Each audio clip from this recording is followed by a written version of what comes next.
ঠিক নয় কি? তো আল্লাহ বললেন তোমরা যা কিছু শুনতে পাও এর মধ্যে যেগুলো উত্তম সুন্দর সেই কথাগুলোকে তোমরা মেনে চলো। কার কথা? আল্লাহর কথা। তো এতক্ষণ ধরে রজব আলী সাহেব আলোচনা করলেন কোরআন হাদিসের সপক্ষে যে আল্লাহর বান্দাদের কিছু গুণাবলীর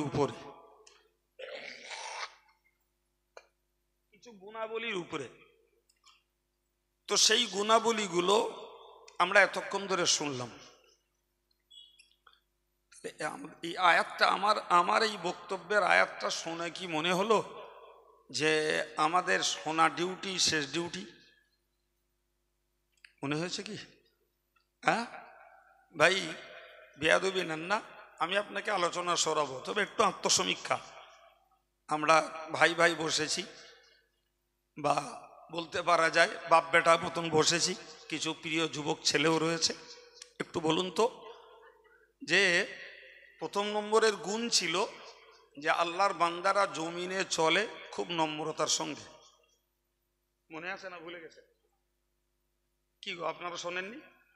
বলেছিলেন তো জি। আচ্ছা, ওইটাই আমাদের সঙ্গে মিলিয়ে নেন। সত্যি সত্যি কি আমরা জমিনে সেই ধীরতা, স্থিরতা, নম্রতার সঙ্গে চলতে পারি বলে মনে হয়? পারি না। নাম্বার টু, আল্লাহর বান্দাদের গুণ হলো যে তারা যখন মূর্খদের সঙ্গে মুখ লাগায় তখন এক কথায় বলে, যা ভাই তোরটা ঠিক, যা, অযথা তোর সঙ্গে ব্যাটারি পড়াতে রাজি নি। আচ্ছা, এই গুণটাও কি আমরা জোগাড় করতে পেরেছি? বলেন বলেন। এমন ঠেলা ঠেলবে আর এমন বিতর্ক করবে, শেষ পর্যন্ত ঝগড়া মারামারি মুখ দেখাতে কি বন্ধ হয়ে যাবে? হ্যাঁ না বলেন? হ্যাঁ, তাহলে এই গুণটাকেও বাস্তবে মিলিয়ে দেখছি যে ওই গুণটাও আমরা আমাদের ভিতরে অধিকাংশ মানুষ জোগাড় করতে বা কাজে লাগাতে পারি। নাম্বার থ্রি, আল্লাহর বান্দাদের আরেকটি গুণ হলো যে তারা রাতের বেলা উঠে এবং আল্লাহর জন্য রুকু সেজদা করে। ঠিক নয় কি ভাই? আমাদেরটা সমীক্ষা করি। আমরা সিরিয়াসলি 5 ওয়াক্ত নামাজি যারা, তারা এশার নামাজটা পড়ি ভাই। তো রাতের বেলা উঠে নামাজ পড়ার অর্থ হলো তাহাজ্জুদ পড়া। কোন নামাজ? তাহাজ্জুদের নামাজ। রজব আলী সাহেব বলছিলেন না যে তারা বিছানা থেকে উঠে পড়ে আর ভয়ে আর লোভে কি করে? আল্লাহর কাছে দোয়া চায়। মনে আছে? আরে আমি তো এখানে বসে শুনিনি, আপনারা তো বসে বসে শুনেছেন। আমার ভুল হচ্ছে কি বলেন? যে আল্লাহর বান্দাদের গুণ হলো যে তারা রাতের বেলা বিছানা থেকে পার্শ্ব উত্তোলন করে। আর কি করে? তারা উঠে একদিকে ভয় আর একদিকে আশা, এই দুটির সমন্বয়ে তারা আল্লাহ পাকের কাছে দোয়া চায়। তারা সেহরির ওক্তে আল্লাহর কাছে ইস্তেগফার করে। ভাই, রমজান মাস ছাড়া সেহরি যখন হয় তখন আমরা কোথায় থাকি? কেউ তৃতীয় আসমানে, কেউ চতুর্থ আসমানে। কিছু বলেন। অজ অনেক শুনেছেন, আমার কাছে গল্প শোনেন। অজ অনেক শুনেছেন, আমি যেটা বলছি এটা বাস্তব না অবাস্তব? হ্যাঁ, তাহলে আল্লাহর বান্দাদের গুণ, তারা চলবে নরম ভাবে। আল্লাহর বান্দাদের গুণ, তারা মূর্খদের সঙ্গে ফাও বিতর্কে জড়ায় না। আল্লাহর বান্দাদের গুণ, রাতের বেলা তারা বিশ্রামও করে, আবার উঠে পড়ে তারা আল্লাহর ইবাদতে মশগুল হয় এবং আল্লাহর আযাবের ভয়ে আর আল্লাহর জান্নাতের লোভে তারা আল্লাহর কাছে দোয়া চায়। কোনোটাই আমরা পারি বলে মনে হয়? এক আধজন আলাদা কথা ছাড়ুন, কোনোটাই আমরা পারি বলে মনে হয়? বলেন বলেন। এতগুলো মানুষ রয়েছেন, বেয়াদবির ক্ষমা চাইছি। আমি জানি এলাকাতে যথেষ্ট কিছু দিনদার মুরব্বী মানুষ আছেন, আলহামদুলিল্লাহ। আমি তাদের প্রতি আশাবাদী যে তারা অনেকে এ জাতীয় মনোযোগের মানুষ। রজব আলী সাহেব 4 নম্বরের গুণ বলছিলেন যে আল্লাহর বান্দা যারা, তারা আল্লাহর কাছে বলে, আল্লাহ জাহান্নামের আগুনটাকে আমাদের থেকে ফিরিয়ে নাও। মনে আছে না ভুলে গেছেন? হ্যাঁ, জিজ্ঞেস করুন দিন। ইমাম সাহেব দোয়া করলে তাতে আমিন বলে, তা সে দোয়া যদি ইমাম সাহেব একটু লম্বা করে তো ইমামের খবর খারাপ। কথা বলছেন না কেন? ওই দোয়া দোয়া করে ঝগড়া বাঁধাবে। হ্যাঁ না বলে, হ্যাঁ এমনি তো নিজে দোয়া করে না, ইমাম একটু দোয়া করছে, আমি আমিন বলে তাতে সাপোর্ট দিচ্ছি, এই তো কেস রে বাবা। হ্যাঁ, তাতে যদি ইমামের দোয়া 3 মিনিটের জায়গায় 5 মিনিট হয়, ইমামের নামে সমালোচনা শুরু হয়ে গেল। কথা বলেন, সেই ব্যক্তি কিভাবে সম্ভব সে নিজে আল্লাহর কাছে দোয়া চেয়ে বলবে, আল্লাহ তুমি জাহান্নামের আগুনটাকে আমাদের থেকে ফিরিয়ে নাও, অর্থাৎ তুমি আমাকে জাহান্নামের আগুন থেকে হেফাজত করো। এ দোয়া কি থোড়াই এমনি এমনি চাওয়া যায় না? তার ভিতরে আগে থেকে মনটা তৈরি হওয়া লাগে। কথা বলে, হ্যাঁ, তাহলে মনটা তৈরি হওয়া লাগে। মন তৈরি থাকলে শুধু ইমামের সঙ্গে আমিন বলে না, সে নিজে নিজেও আল্লাহর কাছে জাহান্নামের আগুন থেকে বাঁচার জন্য দোয়া চায়। কিন্তু বাস্তব সমাজটাকে লক্ষ্য করলে আলোর মতো স্পষ্ট ভাই, নিজে জাহান্নামের আগুন থেকে বাঁচার জন্য দোয়া চাওয়ার মনোযোগের মানুষ সমাজে নিতান্তই গোনাগাথা। বলেন আমার কথা মিথ্যা প্রমাণ করান করান। তাহলে যে লোক 5 ওয়াক্ত নামাজ পড়ে না সে তাহাজ্জুদ পড়বে, এটা নিশ্চিত একটা অবাস্তব স্বপ্ন, অবাস্তব স্বপ্ন ভাই। যে মানুষটা মানুষের সঙ্গে বিতর্কে জড়ায় ভাই, যে মানুষটা নম্রতার সঙ্গে চলে না, যে মানুষটা আল্লাহর কাছে জাহান্নামের আগুন থেকে বাঁচার জন্য দোয়া চায় না ভাই, এতক্ষণ ধরে রজব আলী সাহেব কোরআন দিয়ে আপনাদের কথা শোনালেন, আমরা শুনলাম। আমি যে আয়াতটা পড়েছি তার মানে কি, তোমরা যে ভালো কথাগুলো শুনতে পাও সেইগুলোকে মেনে চলো, তবে তো রজব আলীর ব্যাটারি পড়ানো সার্থক। কথা বলছেন না কেন? আর আমি যে ব্যাটারি পড়াচ্ছি তবে সার্থক হবে। আর যদি মনে হয় না রজব আলী সাহেবের টাইমে রজব আলী সাহেব তার মতন একটা বিষয় বলে গেছেন, কাইম সাহেব এসছেন, তিনি কিছু বলবেন, আর আমরা সোনা উল্লাহ শুধু শুনি, দায়িত্ব শেষ করব, ওই গুণগুলো আমাদের জীবনে মান্যতা দেওয়ার, মেনে চলার দরকার নাই ভাই। এটাই কি সিস্টেম? এটাই কি পদ্ধতি? না ভাই। জি, তো আমি কিছু ব্যাটারি তো পড়াবো, তো সে ব্যাটারি পড়াবার আগে এই আয়াতটা আপনাদের উপহার দিলাম। আল্লাহ বললেন, আল্লাযীনা ইয়াসতামিউনাল কাওলা ফায়াত্তাবিউনা আহসানা। আল্লাহ পাকের বান্দা যারা, তারা যত কথা শুনতে পায় ওর মধ্যে ভালো কথাগুলো তারা মেনে চলে। সুবহানাল্লাহ। আল্লাহ বললেন যারা মেনে চলবে ওদের জন্য 2টো পুরস্কার। নাম্বার 1, উলাইকাল্লাযীনা হাদাহুমুল্লাহ। সুবহানাল্লাহ বলেন, তারাই হলো আল্লাহ পাকের হেদায়েত প্রাপ্ত বান্দা। কথা বোঝা গেল? তারা কি আল্লাহর হেদায়েত প্রাপ্ত? আর যারা আল্লাহর হেদায়েত প্রাপ্ত বান্দা হতে পারে, ফামান তাবিআ হুদায়া ফালা খাউফুন আলাইহিম ওয়ালা হুম ইয়াহজানুন। জি, তারা যারা আল্লাহর হেদায়েত গ্রহণ করে তাদের না রয়েছে কোনো ভয়, না রয়েছে কোনো দুশ্চিন্তা। সুবহানাল্লাহ বলবেন না? কি গো, আমি 1 ঘন্টা কথা বলবো, তো 1 ঘন্টার কথা গুনে নেবেন, 2 ঘন্টার সময় পার হয়ে যাবে। কথা বুঝতে পারেননি? কি বললাম? যারা ভালো কথাগুলোকে মেনে চলে তাদের 1 নম্বর সার্টিফিকেট হলো ওরা আল্লাহর হেদায়েত প্রাপ্ত বান্দা। আর যারা আল্লাহর হেদায়েত প্রাপ্ত বান্দা তাদের জন্য আল্লাহ বললেন, ফালা খাউফুন আলাইহিম ওয়ালা হুম ইয়াহজানুন। না রয়েছে তাদের ভয়, না রয়েছে তাদের, জোরে বলেন, দুশ্চিন্তা। কোথায়? কিয়ামতের মাঠে। আল্লাহু আকবার। তাহলে আজকের পৃথিবীতে আমরা ভালো কথাগুলো শুনবো এবং ভালো কথাগুলোকে মানবো, আর এর পুরস্কার পাবো কিয়ামতের ময়দানে যে। তাহলে ভালো কথাগুলো মেনে চলার একটা মন আমাদের দরকার আছে না নাই? আল্লাহ আমাদের ওই মনটা দান করেন, বলুন আমিন। এটাও আল্লাহর কাছে চাইতে হবে। নবী চাইতেন, ইয়া মুকাল্লিবাল কুলুব সাব্বিত কুলুবানা আলা দীনিক। খোদ নবী আল্লাহর কাছে চাইতেন, হে অন্তরের পরিবর্তনকারী আল্লাহ, তুমি আমার অন্তরটাকে, আমাদের অন্তরটাকে তোমার দ্বীনের উপরে প্রতিষ্ঠিত করে দাও। ওয়া মুসাররিফাল কুলুব সাররিফ কুলুবানা আলা তাআতিক।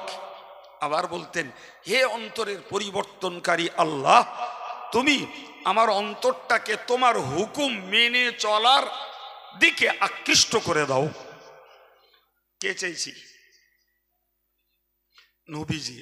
ভাই, নবীজি যখন এটা চেয়েছেন, তাহলে আমাদের চাওয়ার দরকার আছে না নাই? বাবা, বেয়াদবির ক্ষমা চেয়ে জিজ্ঞেস করছি, বলুন দিন, আমরা এই দোয়াটা চাইছি কতজন?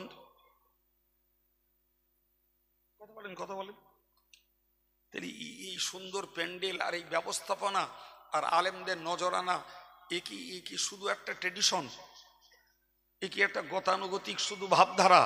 বছর ঘুরলে একটা করে সভা দেবো আর এর মূল্যায়ন করব না? হ্যাঁ, এই আশ্চর্য জিনিস তো অন্তত জ্ঞানী মানুষের যুগে আমাদের দ্বারাই হওয়া তো উচিত নয় ভাই।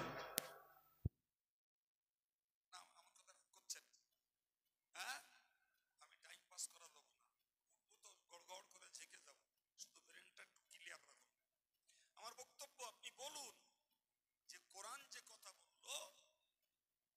যে কথা বললো সে আল্লাহর বান্দাদের গুণ এগুলো। তো সেই বান্দাদের গুণগুলো আমরা চারটে শুনেছি, সেই চারটের একটাও আমাদের মধ্যে 16 আনা খুঁজে পাওয়া দুই বাত। এক একজনের মধ্যে কোনো কোনো গুণ থাকতে পারে, বাকি মাইনাস। এই যে কথা রসুল বললেন যে আল্লাহ তুমি আমার অন্তরকে পরিবর্তন করো, আমি যেন তোমার ধর্মের উপরে প্রতিষ্ঠিত থাকতে পারি। আল্লাহ তুমি আমার অন্তরটাকে পরিবর্তন করে দাও, যেন আমি তোমার হুকুম মেনে চলার প্রতি আকৃষ্ট হতে পারি। বলেন তো, আজকের সমাজে যারা আমল হারা আর যারা পাপ আচরণে জীবন তৈরি করেছে, ভাই ভাই আলোচনা, বলুন তো কোন লোকটা আল্লাহর কাছে দোয়া চেয়েছে, আল্লাহ তুমি আমার তৌফিক দাও আমি যাতে নামাজটা পড়তে পারি, আল্লাহ তুমি আমারে ক্ষমতা দাও, আল্লাহ আমি যেন সকাল সন্ধ্যা একটু তোমার জিকির করতে পারি, আল্লাহ তুমি আমার ক্ষমতা দাও, আল্লাহ আমার এই মোবাইলের বিরাট নেশা, আল্লাহ আমি যেন মোবাইলের নেশাটা ছাড়তে পারি। আমার যুবকগুলো জীবনে দোয়া চেয়েছে, কোনোদিন মনে হয় যে আল্লাহ আজ যেন কোনোদিন ফ্রি ফায়ার আর পাবজি না খেলি? কথা বলে একদম না। কোন কোন ছেলে মেয়ে দোয়া চেয়েছে আল্লাহর কাছে যে আল্লাহ আর যেন কোনোদিন সিরিয়াল না দেখি, আর যেন কোনোদিন জি বাংলা না দেখি, আর যেন কোনোদিন স্টার জলসা না দেখি? বলেন বলেন। এসব নানির গল্প না, নানির গল্প শুনতে ভাল লাগলে শুনে নিলুম, কাজে লাগাতে হয় ওটা বুঝবো কবে? আজরাইলের সঙ্গে দেখা হলি? বলেন, ঘটনাও তাই, আমি রহস্য করিনি, বাস্তবটাই বলেছি। কোরআন বলেছে ইযা জাআ আহাদাহুমুল মাউত ক্বালা রাব্বিরজিউনি লাআল্লি আমালু সালিহান ফীমা তারাকতু। আল্লাহ বলছেন, কোন লোকের যখন মরণ সময় ঘনিয়ে আসে, একদম মরণ সময় ঘনিয়ে এসছে, ও একদম সামনে থেকে দেখতে পাচ্ছে আমার মরণ ঘনিষ্ঠ হয়ে গেছে, তখন আল্লাহরে বলে আল্লাহ আমার একটু ফিরিয়ে দাও। কি বলে? ফিরিয়ে দাও। কোথায়? এখন তো ধরুন মরণ মুহূর্ত, তো ফিরিয়ে দাও আমার পিছনের যৌবনকালে। কি করবে? তখন বলে লাআল্লি আমালু সালিহান ফীমা তারাকতু, আমি আগের যুগে আগের জমানায় যে নেকির কাজগুলো করিনি আল্লাহ, এইবার যে সেই নেকির কাজগুলো করব। কি এটা হাসি লাগা উচিত তো? কোথায় ছিলে একদিন? এতদিন কোথায় ছিলে? এখন সামনে থেকে মৃত্যু দেখতে পেয়ে আগের যুগে যে নেকির কাজগুলো করা হয়নি সেগুলো এখন করতে মন চাইছে। আমার আল্লাহ একদম চটজলদি বলে দেবেন, এই আওয়ালাম নুআম্মিরকুম মা ইয়াতাযাক্কারু ফি, এই বান্দা আমি আল্লাহ কি তোর বয়স দেইনি যে বয়সে তুই এই উপদেশগুলো কাজে লাগাতে পারতিস? দিলাম না দেইনি? বান্দার মুখ বন্ধ, বান্দার মুখ বন্ধ। পরিষ্কার আল্লাহ বলে দেবেন, কাল্লা, কখনোই না তোর ওই দাবি আর গ্রহণ করা। ওই জন্য আমি বললাম যে আজরাইলের সঙ্গে দেখা হলি তখন আমল করতে মন চাইবে, কিন্তু তখন তো আর ফেরত দেবে না বাপ।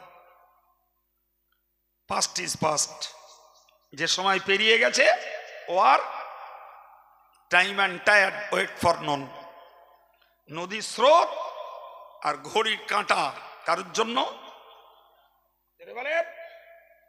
তামাম লক্ষণকাঠির লোক কেন, সারা পৃথিবীর লোক যদি নদীর ধারে যে আন্দোলন করে আর হাঁকা চেল্লা করে, এই পানি থাম, তুই জানো আর নড়বি না, কারোর কেয়ার করবে?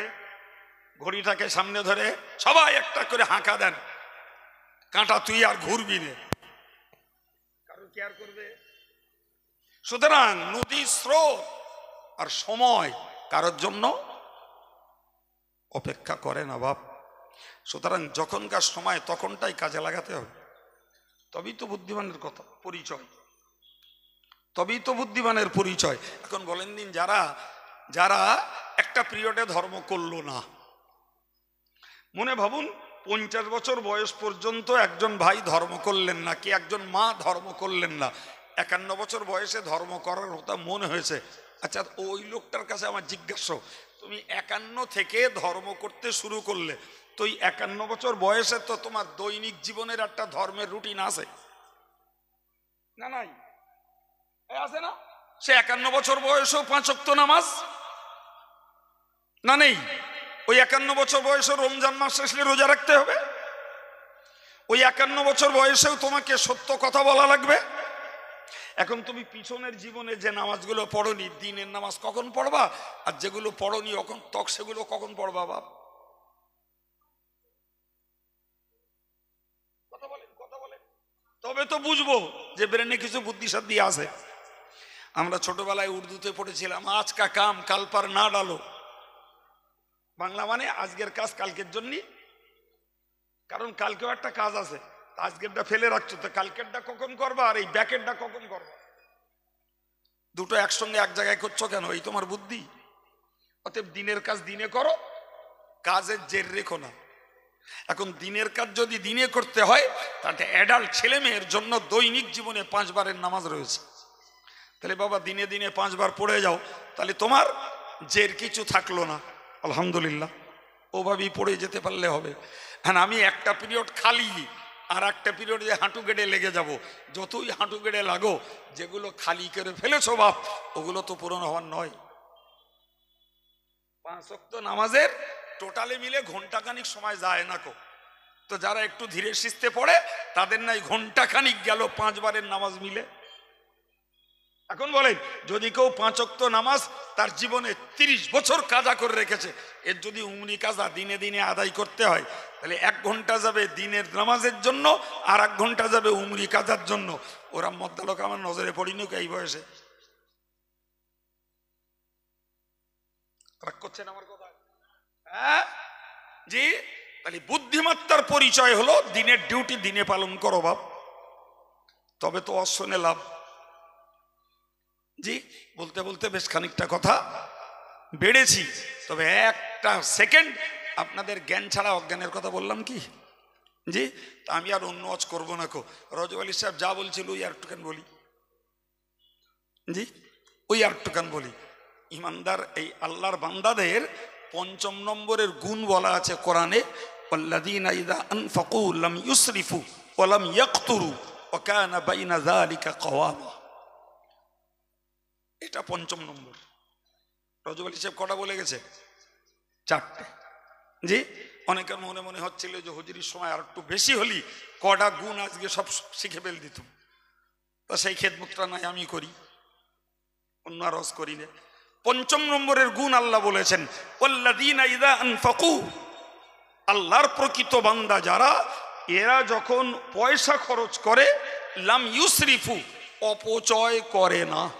সুবহানাল্লাহ বলেন। এটা আল্লাহ ভীরু বান্দাদের গুণ। আর কি ওয়ালাম ইয়াকতুরু, প্রয়োজনের তুলনায় কম খরচও করে না। সুবহানাল্লাহ হবে না? এ শিখিয়েছেন কে? চিল্লে বলেন, সবাই মিলে বলেন। এটাও আল্লাহ শিখিয়েছেন। বান্দা গাদা পয়সা আছে বলে, গাদা পয়সা আছে বলে ছেলের বিয়েতে 14 লাখ খরচ করবা, মেয়ের বিয়েতে 20 লাখ, খবর খারাপ বলো। ওটাও কোরআন শিখিয়েছে বান্দা টাকা তোর, কিন্তু দিয়েছি আমি। ওটা খরচ করতে গেলেও তার একটা বর্ডার, সীমানা লাগবে। তো আল্লাহর যারা প্রকৃত বান্দা, ইবাদুর রহমান যারা, তাদের ৫ম নম্বরের গুণ হলো ইজা আনফাকু লাম ইউসরিফু, তারা যখন খরচ করে অপচয় করে না। বুকে হাত দিয়ে বলুন, আমার দেশে সমাজে যাদের পয়সা আছে এরা অপচয় করে না? করে না? আসতে বলতেছেন? সত্যি কথা একটু জোরে বলেন।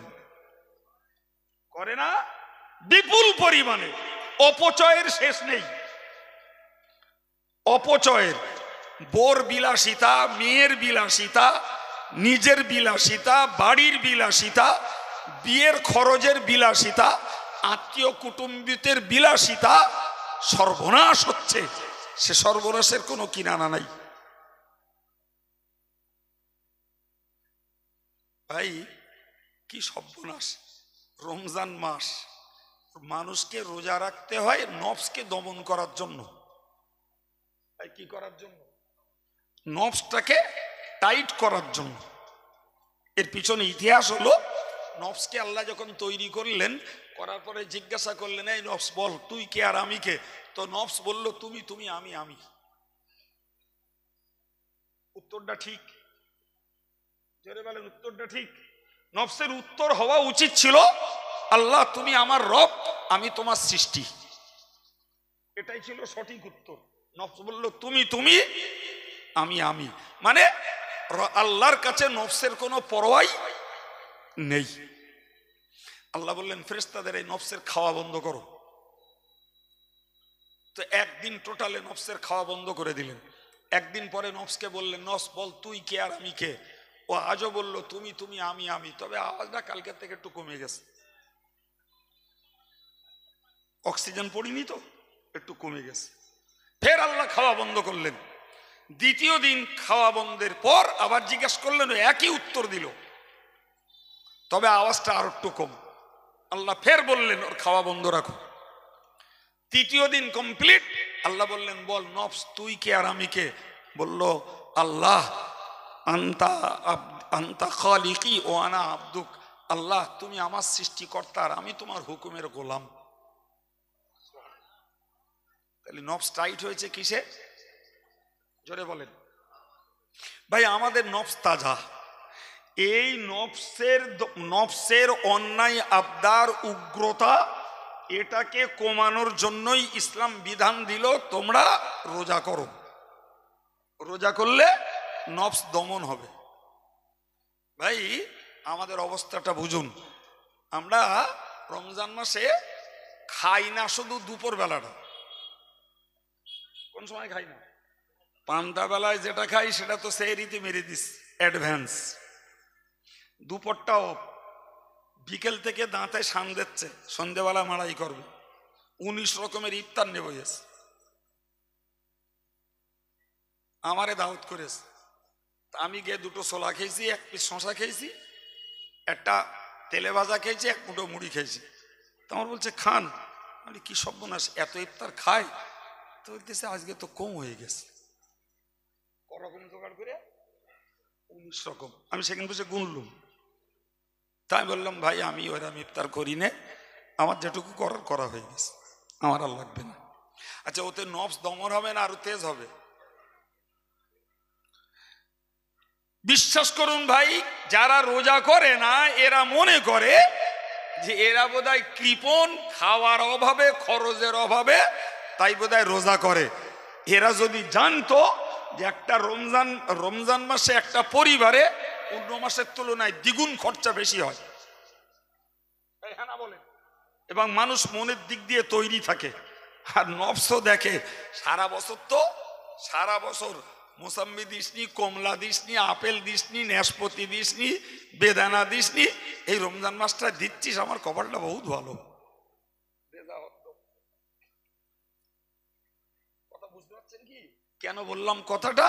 যে রোজার মতো ইবাদত করে সেখানেও অপচয়, আর গিজ দরকার ছিল না। অবাক কাণ্ড কোরআনের বক্তব্য, আল্লাহর বান্দাদের ৫ম নম্বরের গুণ হলো তারা খরচের ক্ষেত্রে কৃপণতা করে না এবং প্রয়োজন অতিরিক্ত খরচ করে না। এই নীতিতে যারা চলে, ওয়াকানা বাইনা যালিকা কওয়ামা, তারা চলবে মধ্যপন্থায়। সুবহানাল্লাহ বলে, কোন পন্থায়? কৃপণতাও করবে না, অপচয়ও করবে না, মাঝামাঝি নীতিতে চলবে। এই গুণ কাদের? জোরে বলেন, কাদের?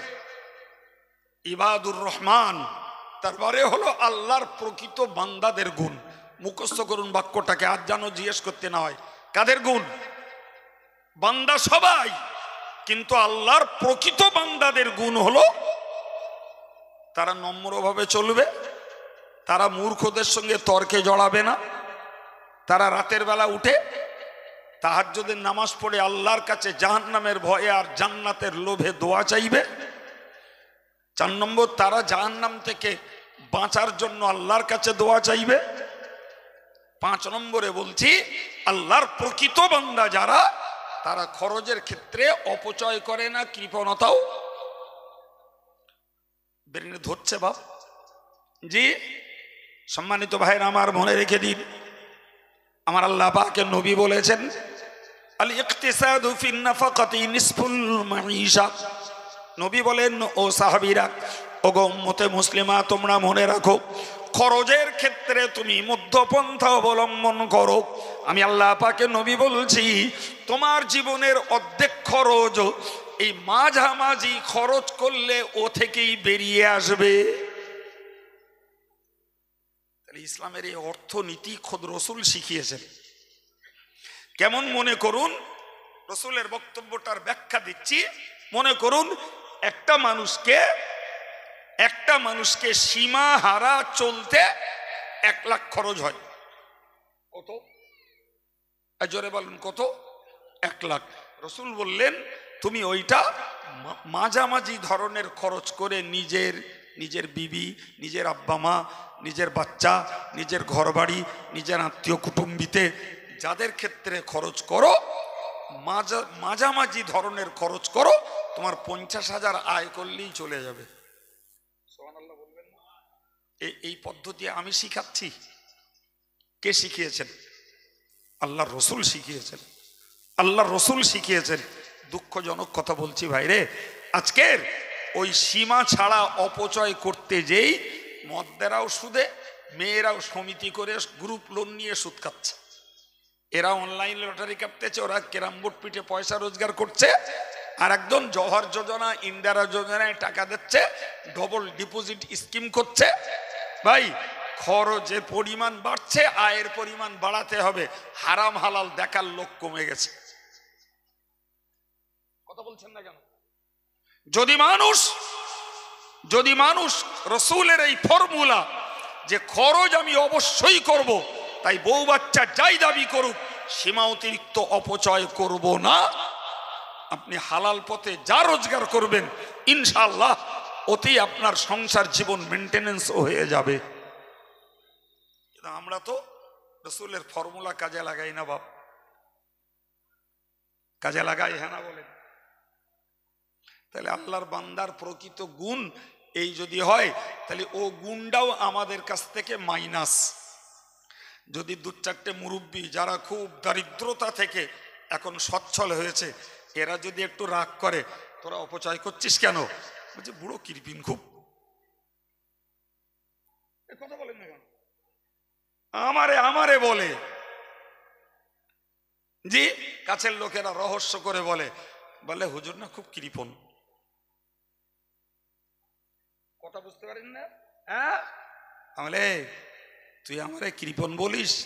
আমার সংশ্লিষ্ট লোকগুলোর খুঁজে নেয় যে কারুর কোনো প্রয়োজনীয় জিনিসের আল্লাহ অভাব রাখিয়েছে কিনা ওইটা খোঁজ নেই।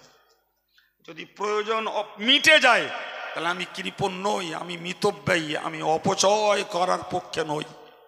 কারণ কোরআন বলেছে ইন্নাল মুবাযযিরিনা কানু ইখওয়ানাশ শায়াতিন, নিশ্চয়ই যারা অপচয় করে তারা শয়তানের ভাই। কার ভাই? বান্দা আল্লাহর, আর অপচয় খরচ করে হচ্ছে কার ভাই? আজকে বলেন দিন আমাদের মেয়েদের কসমেটিক্সের জিনিস, lipstick, nail polish, face powder, জি সেই সঙ্গে ভাই চুলের বাহার, তাতে পোশাকের বাহার, ভাই তাতে আবার মেকআপ, এগুলো সুন্নত না? চিল্লে বলে কার পয়সায় করছে? ও কার পয়সায়? ও তো তার আব্বার পয়সায়, ও তো তার গার্জিয়ানের ঘাম ঝরানো পয়সায়। ওটা কি অপচয় নয়? হ্যাঁ ভাই, শীতের সময় একটা লোশন প্রয়োজন, গা হাত পা টান ধরে, ব্যবহার করো বাপ। জি, গ্রীষ্মের সময় একটা পাউডার দরকার, ব্যবহার করো। ওটা সুস্থ অবস্থায় বাঁচার জন্য, বাকিগুলো সব অপচয়। আর অতিরিক্ত প্রয়োজন, অতিরিক্ত খরচ, বলার কিচ্ছু নেই বাপ। বললি বলবে কৃপণ, বললে বলবে কি কৃপণ। জি, আমার কাছে ওই কেরামতি কারুর চলে না, ওই কেরামতি কারুর নাই বাপ। তুমি যেই হও অপচয় করতে পারবো না। টাকা আমার যাই থাক আর না থাক, অপচয় করা যাবে না, যেটা লাগবে সেটা নেব। তাহলে আমরা যেই ভালো কথাগুলো শুনছি, আমি আমার আলোচনার প্রথমে বলেছিলাম আমাদের দায়িত্ব হলো, মনে আছে কি কি দায়িত্ব? মেনে চলা। দায়িত্ব কি? মুখস্থ বলেন কি? মেনে চলা। যারা মেনে চলে তারা আল্লাহর হেদায়েত প্রাপ্ত বান্দা। আর যারা আল্লাহর হেদায়েত প্রাপ্ত বান্দা, কিয়ামতে তাদের ভয়ও নাই, আরেকটা কি নাই এর মধ্যে ভুলে গে। তাহলে বাড়ি যাবে কি করে? আওয়াজ এ তো খিচড়ির সঙ্গে মেখে যাবে। আরেকটা হলো চিন্তাও নাই, একজন বলেছে। আরেকটা কি? তো আমরা ইমানদার হিসাবে কি চাই না যে আল্লাহ কিয়ামতের দিনে আমরা নির্ভয়ে নিশ্চিন্তায় কিয়ামতটাকে আমরা অতিক্রম করতে পারি? এ আশা তো আমাদের মধ্যে থাকা দরকার বাপ। তো আমি আপনাদেরকে ৫ম নম্বর গুণ শোনাচ্ছিলাম এতক্ষণ ধরে। কি শুনিয়েছি মনে আছে? যে প্রয়োজন অতিরিক্ত খরচ করা যাবে না। কৃপণতা কারে বলে? ও বসে জি ভাই আমার, আমি এগুলোকে খুব ভাবি। আমি একটা মোটরসাইকেল চাপি, জানেন? আমার মোটরসাইকেলটার বয়স 18 বছর। ওইসব চিনে ফেলেছে। হেন লোক নি যে আমার এই গাড়িটা বিক্রি করার করে একটা নতুন গাড়ি কিনতে হলাম। কেন রে? কি জন্য? আমার যতটুকু চালালি হয় এতে মিটতেছে, কেন বাবুগিরি করতে আমি 1.5 লাখ টাকা 1 লাখ টাকা খরচ করে গাড়ি কিনতে যাবো? আমি কি বলবেন? আমার কৃপণ বলবেন? আমার প্রয়োজন তাতে মিটছে।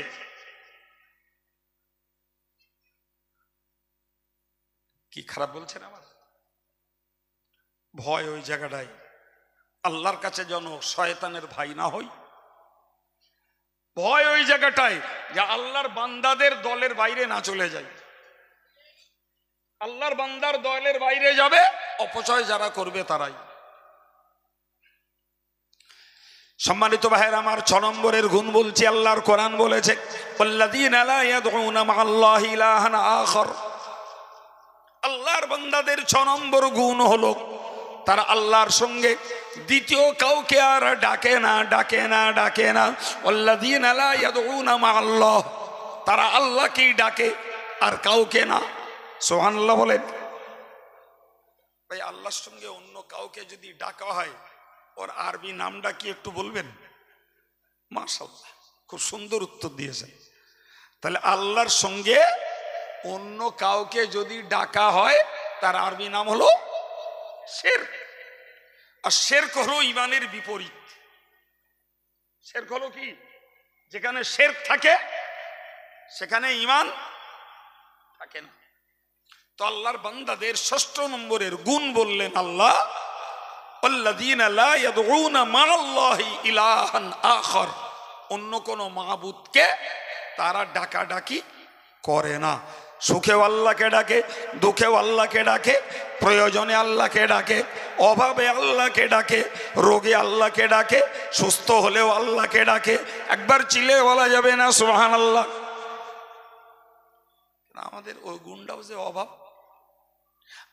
আমরা মৌলিক শিরকটা করি না, মৌলিক শিরকটা করি না, কিন্তু চাষ করলে ফসল ভালো হলে মনে করি চাষ করে নিতে হয়। লেখাপড়া শিখে চাকরি পেলি মনে করি এটা আমার গুণ আর যোগ্যতার ক্যালিভারিটি। ব্যবসা করে লাভ করলে মনে হয় এটা আমার ক্যাপাসিটি। কথা বলছেন না কেন? তখন আল্লাহর বিশ্বাস, আল্লাহর ডাক কোথায় যায়? বোঝায় থাকে। জোরে বলেন। তাহলে তো এক কথায় আল্লাহকে ডাকতে হবে। যখন বলা উচিত ছিল আলহামদুলিল্লাহ আল্লাহ ভালো ফসল দিয়েছেন, আলহামদুলিল্লাহ আল্লাহ আমারে সুস্থ করেছেন, আলহামদুলিল্লাহ ছেলেটা লেখাপড়া শিখেছিল, আল্লাহ একটা চাকরি নসিবে দান করেছেন, আলহামদুলিল্লাহ আল্লাহ আমার অভাব মুক্ত করেছেন, আলহামদুলিল্লাহ আল্লাহ আমার একটা তো ঘর বাড়ি তৈরি করার তৌফিক দিয়েছেন। তাহলে সব ক্ষেত্রে ডাক তো হতো এক আল্লাহর। আমরা খেয়ে নাম করি বাড়িওয়ালার আর রাঁধুনির, আল্লাহর নাম করার লোক কম। কিছু বলে না কেন? একজন দাওয়াত করেছে খালুম, খেয়ে বললাম কি রেদিস বলো দিন, সুন্দর রান্না হয়েছে। অথবা বললাম ও ওদের বাড়ি গেলাম দাওয়াত করলো, এত সুন্দর খাইয়েছে, সে কথা বলা যাবে না। কপাল পোড়া একবারও বললে না আলহামদুলিল্লাহ আল্লাহ আজকের খুব ভালো খাইয়েছে, তবে তো বুঝলাম তুমি ডেকেছো আল্লাহরে। ওরে বাবা, ওই বাড়িওয়ালার জোগাড় আর রাঁধুনির ফর্মুলা ও তো আল্লাহর পক্ষ থেকেই নির্বাচন হয় রে বাপ। তবেই তো বোঝা যেত যে প্রকৃত আল্লাহর বান্দা। তাই দুনিয়ার হেল্লা যেই হোক না কেন সে আল্লাহরে ভোলে না। ডাক্তার রোগ সারায় না বাপ, আইএসআই কোম্পানির ওষুধে রোগ সারে না বাবা। জি, ওষুধ খাওয়া জায়েজ, খেতে হয়, কিন্তু বিশ্বাস তো করতে হয় আল্লাহ সারায়। তবে তো বলবে বান্দা আলহামদুলিল্লাহ আল্লাহ তোমার শুকরিয়া, তুমি আমাকে সুস্থ করে দিয়েছ। জি, ও এক কথায় বলে দিল অমুক ডাক্তারের ওষুধ খেয়ে আমার রোগ সেরে গিয়ে। এটা কিছু বলে না কেন? আই বলুন আমার কথাটা ভুল? একদম ডাইরেক্ট বলে দিল অমুক ডাক্তারের ওষুধ খেয়ে কে রোগ সেরে গিয়ে। আস্তাগফিরুল্লাহ। জি, এটা কেন বোঝো না বাবা? তো যে ডাক্তারের কাছে আমি গেছি আলহামদুলিল্লাহ আল্লাহর হুকুম আমার রোগ সেরে গেছে। আমার কাছ থেকে গল্প শুনলো হাফেজ সাহেব, হাফেজ সাহেব গেল, হাফেজ সাহেবের আর সারিনি। ইতি তো প্রমাণ হচ্ছে যে ডাক্তার সারায় না। এও মানুষ বোঝে না, আমি অবাক হয়ে যাই। আপনি পৃথিবীর একটা ডাক্তার দেখান দিন যে যার কাছে গিয়ে সব রোগীর রোগ সেরে গেছে। একটা ডাক্তার দেখান আমার। কিছু বলেন না কেন? থাকে তো বলেন যে অমুক একটা ডাক্তার আছে, তার কাছে এই রোগের রোগী যে যায় তার সেরে যায়। সব রোগের না, একটা রোগের নাম বলেন আছে একটাও? জীবনভর চেষ্টা করে একটা দেখাতে পারবেন না। 10 জন গেলি 5 জনের সারলো, 5 জন সারিনি। এক রোগ একই রোগী, আবার সেই রোগীটার রোগ তার কাছে একটা সেরেছে আর একটা হয়েছে গেছে তার সারেন। তাহলে এর পরেও যদি ইমানদারদের ও কখা মতন পড়াতে হয় যে যতই ভালো ওষুধ খাও আর যতই ভালো ডাক্তার দেখাও, বিশ্বাসটা ঠিক রাখো বাবা, আল্লাহ সারালি সারবে, আর আল্লাহর যদি হুকুম না হয় তাহলে সরবে। হায় রে হায়, এইভাবেই আমাদের এই জীবন চলতে থাকবে। সুতরাং আল্লাহর যারা প্রকৃত বান্দা তাদের গুণ হলো লা ইয়াদউনা মাআল্লাহি ইলাহান আখর, তারা আল্লাহর সঙ্গে আর কাউকে ডাকে না, আল্লাহর জায়গায় কারোর জায়গা তারা দেয় না। আমরা কত লোক মনে করছি, কেউ মনে করছে সুদ না খালি এ জমানায় ধনী হওয়া যাবে না, কেউ মনে করছে এ জমানায় মিথ্যা কথা না বললি ব্যবসা করা যাবে না, মেয়ে ছেলেগুলো মনে করতেছে সুযোগ যখন সরকার দেশে এ জমানায় সমিতি না করলি, গ্রুপ লোন না নিলি শোকনার সংসারের উন্নতি আর ঘটানো যাবে না। উন্নতি ঘটাচ্ছে সুদি কারবার, সুদি লোন নে, এসব কি আল্লাহ বিশ্বাসের ফল এরাম নাকি? কথা বলে। আর এদিকে মুখে বলছি রুজির মালিক, নাউজুবিল্লাহ। মুখ আলাদা কাজ আলাদা, এর নাম মুনাফিক। অথচ আমরা দাবি করছি আমরা মুমিন। বলেন বাবু, আমরা কি দাবি করছি? মুমিন দাবি করেন না? মুমিনটা আরবি, বাংলা যেটা ব্যবহার হয় ওইটা বললে বুঝতে পারবেন আমরা ইমানদার। তো ওটাও বলো বাংলা না, ওটা ফার্সি। ইমানদার শব্দটা এই কি বলেছি বলেন, ওই জন্য মুখস্থ থাকে না আপনাদের, বললে একটু সাক্ষ্য দিতে হয়। ইমানদার ফার্সি, মোমেন আরবি, বাংলা হলো বিশ্বাসী। সে বাংলাটাও বলে না, আরবিটাও বলে না, ফার্সিটাই আমাদের দেশে প্রচলন হয়েছে। কি ব্যাপার না, আমরা ইমানদার। তাহলে এদিকে দাবি করছি ইমানদার, আর আমার কাজ প্রমাণ করছে কি বলেন মুনাফিক। সম্মানিত ভাইরা আমার, কোরআন শরীফে আল্লাহ পাক জানিয়ে দিয়েছেন, ও আল্লাহর বান্দা তোমরা মনে রাখো, ইন্নাহু মাইয়ুশরিক বিল্লাহি ফাকাদ হারামাল্লাহু আলাইহিল জান্নাহ, যারা আল্লাহর সঙ্গে কাউকে ডাকলো, আল্লাহর জায়গায় কাউকে বসিয়ে দিল, আমার আল্লাহ পাক তাদের জন্য জান্নাতটাকে হারাম করে দিয়েছেন। নাউজুবিল্লাহ বলেন, সুবহানাল্লাহ টাকাটা বলে না। যদি জ্ঞানে বলে তাহলে সুস্থ পাগল, আর যদি আর কি মেরে বলে খবর ওর খুব খারাপ। বলো, কারণ কথাটা কি বললাম, যে যারা আল্লাহর সঙ্গে কাউকে জোড়া বানায় তাদের জন্য হারাম। কি বাপ হারাম কোনটা বলেন, বলেন আপনাদের বলতে হবে কোনটা, জাহান্নাম হারাম না জান্নাত হারাম? তাহলে জান্নাত হারাম যখন নিশ্চিত, একটা দুঃখজনক কথা। জি, তাহলে এটা সুবহানাল্লাহ বলার জায়গা নয়, ওটা নাউজুবিল্লাহ বলার জায়গা। যে আল্লাহ তুমি আমাদেরকে পানাহ দাও যেন তোমার জাহান্নাম থেকে আমরা বাঁচতে পারি। জি, এই জন্য আল্লাহর নবী বলেছেন লা তুশরিক বিল্লাহি ওয়া ইন কুতিলতা ওয়া হুররিকতা। প্যারে নবী সাল্লাল্লাহু আলাইহি ওয়াসাল্লাম বলেন, হে আমার উম্মতে মুসলিমা, আমি আল্লাহ পাকের নবী তোমাদেরকে বলছি, খবরদার খবরদার, আল্লাহর সঙ্গে কাউকে ডেকো না, আল্লাহর জোড়া কাউকে বানিও না। আল্লাহ যে গুণের মালিক, ওই গুণ সৃষ্টির কারোর মধ্যে রয়েছে বলে তুমি যেন বিশ্বাস করো না। এর বিনিময়ে যদি তোমাকে হত্যা করা হয়, এর বিনিময়ে যদি তোমাকে আগুন জ্বালিয়ে পুড়িয়ে মারা হয়, তুমি হত্যা হতে চাও, তুমি আগুনে পুড়ে ধ্বংস হতে চাও, তবুও তুমি আল্লাহর জায়গায় দ্বিতীয় কাউকে বসিও না। রাসূলের বক্তব্যটা নরম না কড়া? কড়া না? তোমারে আগুনে পোড়াক, তোমারে কেউ হত্যা করুক, তুমি তোমার জায়গায় দাঁড়িয়ে থাকো যে আল্লাহর সঙ্গে আমি কাউকে শরিকদার, আল্লাহর সঙ্গে কাউকে অংশীদার, আমি আল্লাহর জোড়া কাউকে বানাবো না। জীবন যায় যাক, জীবন চলে যায় যাক। এই মানুষগুলোর আল্লাহ না করুন এরকম কঠিন পরিস্থিতিতে কারোর যদি ইমানের উপরে দাঁড়িয়ে জীবন যায়, বিশ্বাস করুন ও মরবে আর জান্নাতে যাবে। সময় লাগবে না, একদম সময় লাগবে না। জি, লোকে দেখবে আগুনে পুড়ছে আর ও দেখবে আমি জান্নাতের বাগানে বসে আছি। আল্লাহর বান্দাদের গুণ। সম্মানিত ভাইরা আমার, মনে রেখে দিন, আল্লাহর বান্দাদের 7ম নম্বরের গুণ হলো ওয়ালা ইয়াকতুলুনান নাফসাল্লাতী হারামাল্লাহু ইল্লা বিল হক। জি, আল্লাহর বান্দাদের গুণ হলো যাদেরকে মারা আল্লাহ হারাম করেছেন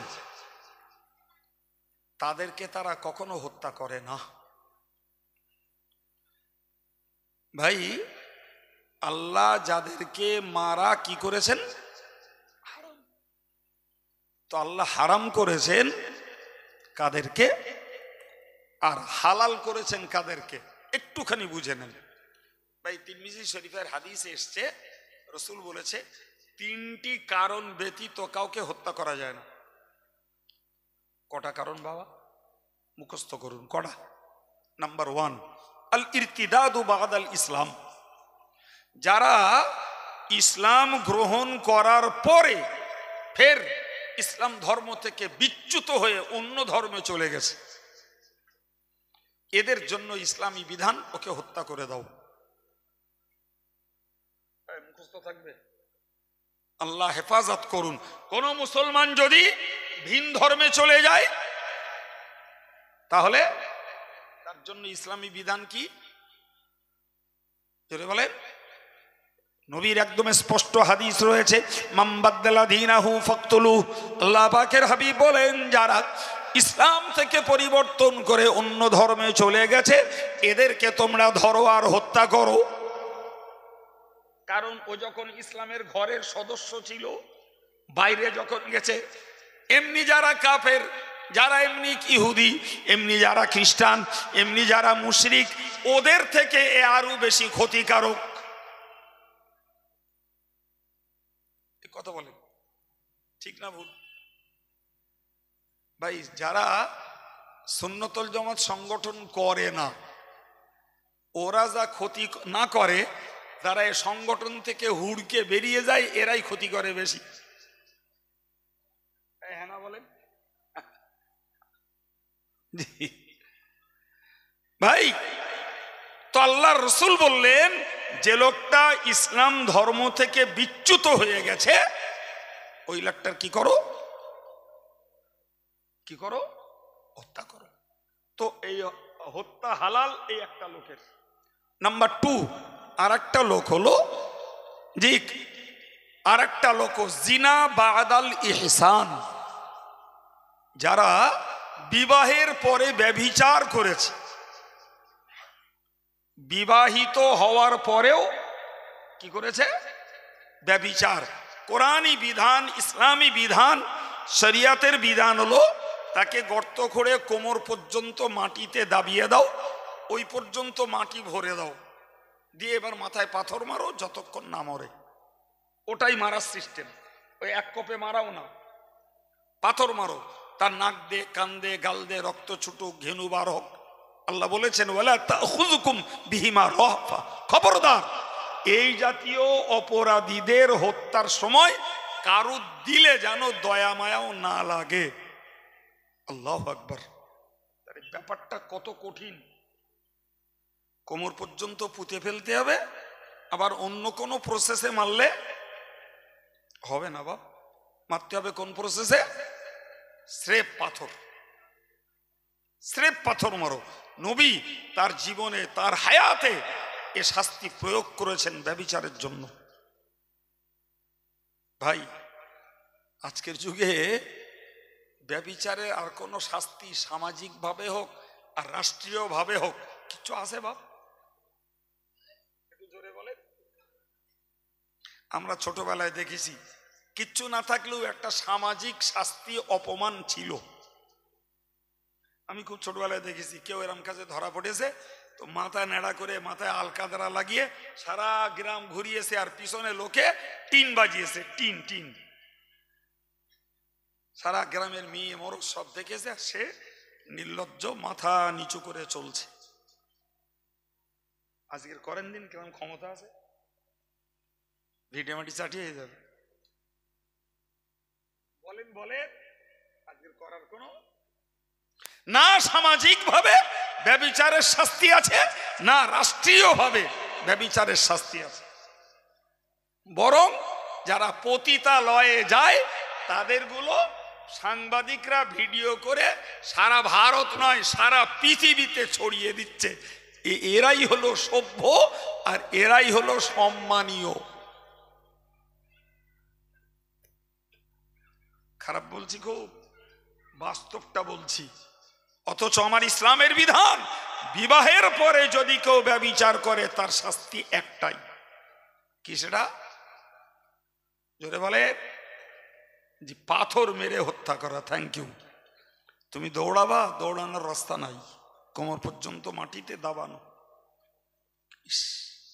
আল্লাহ বললেন সে যখন কাতরাবে, যন্ত্রণায় ছটফট করবে, জি চারিদিক দিয়ে রক্তের ফিনকি ধরবে, মাথার ঘেনুটা ঠিকরে বার হয়ে যাবে, খবরদার তোমার দিলে যেন কোনো দয়া না লাগে। কোরআন শরীফে সূরা নূরের ভিতরে আল্লাহ আয়াত পাক উল্লেখ করেছে। নাম্বার 3, কতলুন নাফস বিগাইরি নাফস। 3 নম্বর, ইসলাম হত্যা করা হালাল করেছে।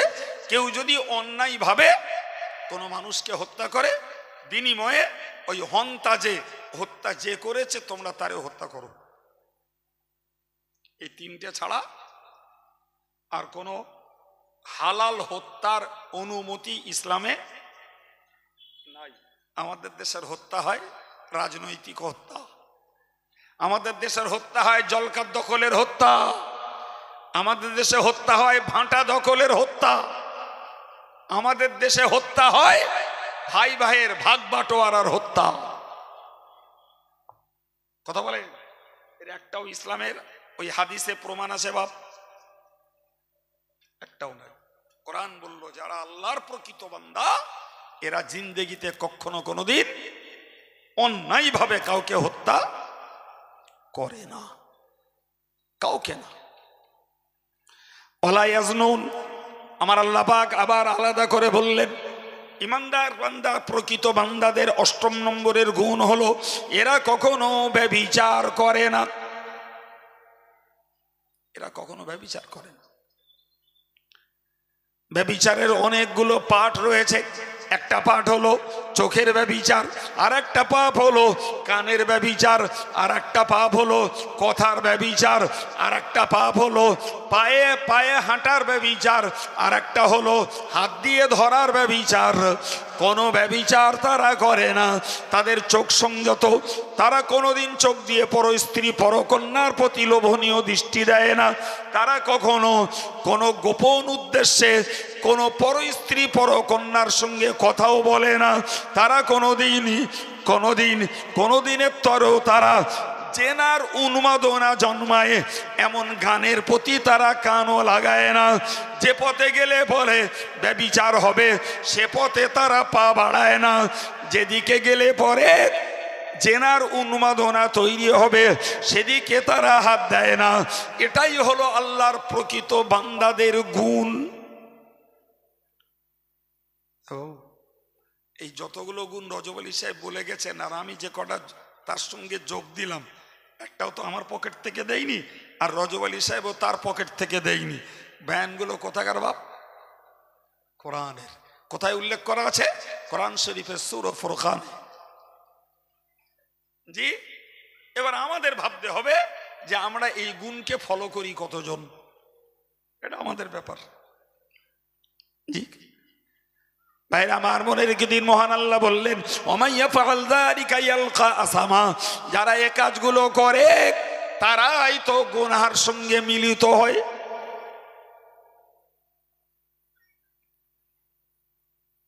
জি, তারাই কিসের সঙ্গে মিলিত হয়?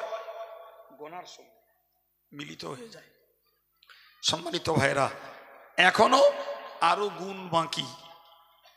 আরো এই রুকুতে আল্লাহ তার প্রকৃত বান্দাদের 12টা গুণের কথা বলেছেন। কটা গুণের কথা বলেছেন? 12টা। জি ভাই, রজব আলী সাহেব একটু লম্বা করে 4টে গুণ বলেছেন, আমি আর 4টে বললাম, হয়েছে 8টা। এখনো আর 4টে বাকি। প্রিয় ভাই, আমার বক্তব্য আমি আপনাকে বোঝাতে চাইছি, রজব আলী সাহেব বলুন আর আমি বলি, আর পরে আর একজন বক্তা এসেও বলুন, আমাদের একটা মন বানাতে হবে বাপ। সেটি হলো যে কথা ভালো কথাগুলো শুনবো আমরা সেগুলোকে মানব, আর ওই মানার জন্য একটা মন আমাদের তৈরি করা লাগবে। জি, তবে আল্লাহ বললেন যে এরাই হলো হেদায়েত প্রাপ্ত বান্দা। আর পরে আমি দুটো পুরস্কার বলিলাম, আপনারা মনে হয় ভুলে গেছেন। ওই সময় বলিলাম দুটো পুরস্কার, একটা হলো আল্লাহ সার্টিফিকেট দেবেন আমার এই বান্দাগুলো হেদায়েত প্রাপ্ত, কারণ এরা ভালো কথাগুলো শোনে আর কাজে লাগায়। সুবহানাল্লাহ। আর আরেকটা পুরস্কার আল্লাহ বললেন উলাইকা হুমুল আলবাব, এরাই হলো ভূপৃষ্ঠের প্রকৃত জ্ঞানী মানুষ। সুবহানাল্লাহ। ভাগে ভাগে বলতেছেন না, এ পালায় তোরা বল, পরের পালায় আমরা বলবান। সবাই মিলেমিশে বলেন সুবহানাল্লাহ, আলহামদুলিল্লাহ। আল্লাহ বললেন যে ওরাই হলো জ্ঞানী যারা আমার কথাগুলো শোনে এবং সেগুলো কি করে, আমল করে। সুবহানাল্লাহ। আল্লাহ তাদেরকেই বললেন ওরাই জ্ঞানী।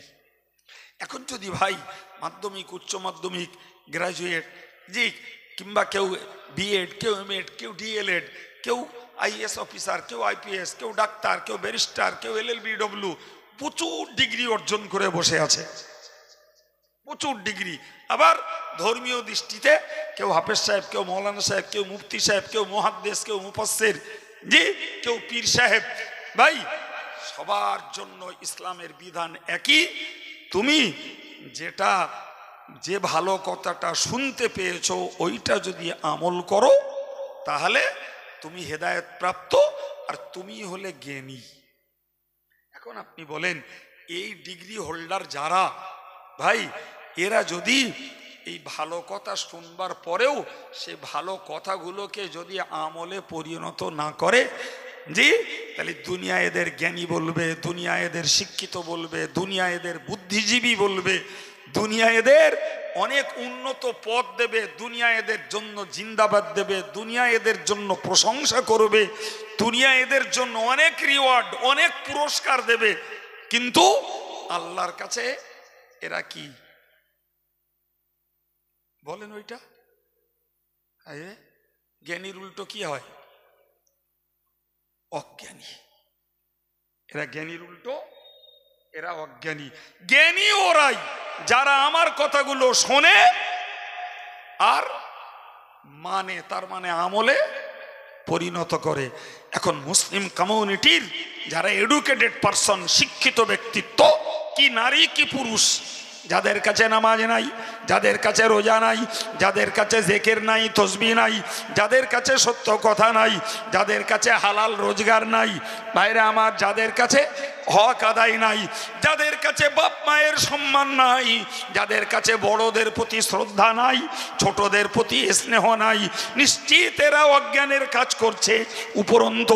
উপরন্ত এদের কাছে সুদ পাওয়া যাবে, মদ পাওয়া যাবে, এদের কাছে জুয়া পাওয়া যাবে, তাস পাওয়া যাবে, এদের কাছে পাওয়া যাবে জলসার নামে মেলায় ঘোরার চরিত্র, এদের কাছেই পাওয়া যাবে রীতিমতো। এরা লটারির মাস্টার, এদের কাছে পাওয়া যাবে। এরা মোবাইলের মাস্টার, এরা মোবাইলের নেকেট ছবি দেখবে, ফ্রি ফায়ার খেলবে, পাবজি খেলবে, এরা মোবাইলে ডুবে যে এরা সিরিয়ালগুলো দেখবে। হে ভাইরা আমার, আপনি দয়া করে ভেবে বলুন, ভালোটা শুনেছে মানিনি, মন্দটা বাধা কানে গেছে সেটাও মানিনি, অথচ এরাই বলছে আজকের যুগের শিক্ষিত লোক এরাই জ্ঞানী। আমার আল্লাহ বলছেন আমার কথা যারা মেনে চলে ওরাই জ্ঞানী, আর যারা মানে না ওরা অজ্ঞানী, ওরা মূর্খ। জগতে যতই তাদের সার্টিফিকেট দেখ, এরা জ্ঞানী আর পদাধিকারী। এখন একটু ভাবার দরকার যে আমরা জগতে 60 বছরে জ্ঞানী, শিক্ষিত, বুদ্ধিজীবী, ডাক্তার, মাস্টার, ব্যারিস্টার, মিনিস্টার, এই সম্মানজনক পদগুলো পাবো, এটি তৃপ্তি পাবো না? আল্লাহর কাছে জ্ঞানী হতে যেয়ে যে ভালো কথাগুলো জীবনে শুনেছি কিংবা বইতে পড়েছি, ওই ভালো কথাগুলো আমরা জীবনে কাজে লাগাবো। সিদ্ধান্তটা প্রত্যেকের নিজের, না কার? আরে বাবা, আমি দুটো জ্ঞানের কথা আলোচনা করতে পারি, কিন্তু কারো সিদ্ধান্ত তার আমি করে দিতে পারি না। অতএব last decision is on decision, শেষ সিদ্ধান্ত নিজের সিদ্ধান্ত। কে জ্ঞানী হওয়ার জন্য নামাজ পড়বে, কে জ্ঞানী হওয়ার জন্য মিথ্যাবাদ দেবে, কে জ্ঞানী হওয়ার জন্য ব্যভিচারবাদ দেবে, কে জ্ঞানী হওয়ার জন্য খরচে অপচয় বন্ধ করে প্রয়োজন মতো করবে, সব ব্যক্তিগত সিদ্ধান্ত। আল্লাহ বোঝার তৌফিক দেন, বলুন আমিন। আর একটু জোরে বলেন আমিন। সম্মানিত ভাইরা আমার, আমি আলোচনা ছাড়বো। আমি যতটুকু শুনেছি, এখনই নামাজ হবে। বহু মানুষ রয়েছেন যাদের নামাজ পড়া হয়নি, এশার নামাজ হবে। তারপরেও আরো দুজন আমাদের সংগঠনের তরুণ যোগ্য বক্তা রয়েছেন, জি মৌলানা আব্দুর রকিব সাহেব, হজরত মৌলানা আব্দুল মুহিত সাহেব, তাদের হজরত মৌলানা মাসুম বিল্লাহ সাহেব, তাদের অজও আপনাদের শুনতে হবে। সুতরাং মাঝখানে নামাজটা কমপ্লিট হবে। তার আগে আমার ছোট্ট দাওয়াত, আগামী পয়লা, দোসরা, তেসরা ফাল্গুন জামিয়া রহমানিয়ার ইসলাম সাহেবে আপনাদের দাওয়াত রইল। আর সেই সঙ্গে দাবি, ভাই প্রচুর পয়সা এবার জামিয়ার পিছনে খরচ করেছে। খরচের পরিমাণ দাঁড়িয়েছে প্রায় 1,30,00,000। জি, পারলে কিছু পয়সাও আপনারা দেবেন। আর পারলে প্রতি বছর এই এলাকার ছেলেরা 10 টাকার 20 টাকার এক একটা বিল কুপন নিয়ে থাকেন। অনেক ছেলেরা, এই জলসা কমিটির ছেলেরাও নেয়, যে আমার অনেক ভাইরা মুরব্বীরা আছেন তারাও নেন। পারলে এক একটা বিল কুপন একটু নেওয়ার জন্য অনুরোধ করব। সেই ইসাল সাহেবে গিয়ে জমা করলেই যথেষ্ট হবে। এখনো ইসাল সাহেবের 22 দিন বাকি। আর ওরকম 10-20 টাকা আল্লাহ চায় তো অনেক যুবকেরা, অনেক মায়েরাও দিয়ে দেয়। এতটুকু আপনাদের খেদমত, ওই খেদমতটা আমি এসে করতে পারবো না। আপনারা কাছের মানুষ, সঙ্গের মানুষ, পারলে করবেন, এই দাবিটুকু আপনাদের কাছে রইল। মজলিস যেহেতু নামাজের জন্য বিরত হবে, সুন্নত হলো একটু দোয়া করে মজলিস ভাঙা। আল্লাহুম্মা আমিন। আলহামদুলিল্লাহ রাব্বিল আলামিন, ওয়াসসালাতু ওয়াসসালামু আলা সাইয়্যিদিল মুরসালিন ওয়া আলা আলিহি ওয়া সাহাবিহি আজমাইন। মেহেরবান আল্লাহ, আমাদের সকলকে ক্ষমা করে দাও আল্লাহ। আল্লাহ, এই সভা আয়োজন করতে যারা সময় দিয়েছে, শ্রম দিয়েছে, পয়সা দিয়েছে, তুমি সকলের জিন্দিগির গুনাহ খাতাকে মাফ করে দাও আল্লাহ। আমাদের পরিবারের যারা এই দোয়ায় শরিক নেই, আল্লাহ তুমি তাদেরকেও ক্ষমা করে দাও। খাস করে তোমার কাছে মিনতি করি আল্লাহ, আমাদের পিতৃবংশের, মাতৃবংশের, শ্বশুর বংশের, শাশুড়ি বংশের যারা ঈমান নিয়ে কবরে গেছেন আল্লাহ, সেই সমস্ত ঈমানদার মুর্দাগুলোকে আল্লাহ, আমরা তাদের আপনজন, তোমার কাছে দোয়া চাইছি, তুমি তাদের ক্ষমা করে দাও আল্লাহ। তুমি তাদের কবর জীবনকে শান্তির বানিয়ে দাও আল্লাহ। আমাদের যতদিন বাঁচিয়ে রাখো, খাঁটি সুন্নতল জামাতের আকীদার উপরে আমাদের বাঁচতে দাও আল্লাহ। বিপদ দিলে ধৈর্য দাও, রোগ দিলে তুমি সুস্থতা দান করো রব্বুল আলামিন। তোমার পাক দরবারে মিনতি করি আল্লাহ, আমাদের প্রত্যেকের মনের কোণের নেক আশাগুলোকে আল্লাহ তুমি পূরণ করে দাও আল্লাহ। বদ আশা কারোর অন্তরে থাকলে তুমি সাফ করে দাও বিরহমাতিকা ইয়া আরহামার রাহিমিন ওয়া বিহাক্কি লা ইলাহা ইল্লাল্লাহ মুহাম্মাদুর রাসূলুল্লাহ। আসসালামু আলাইকুম।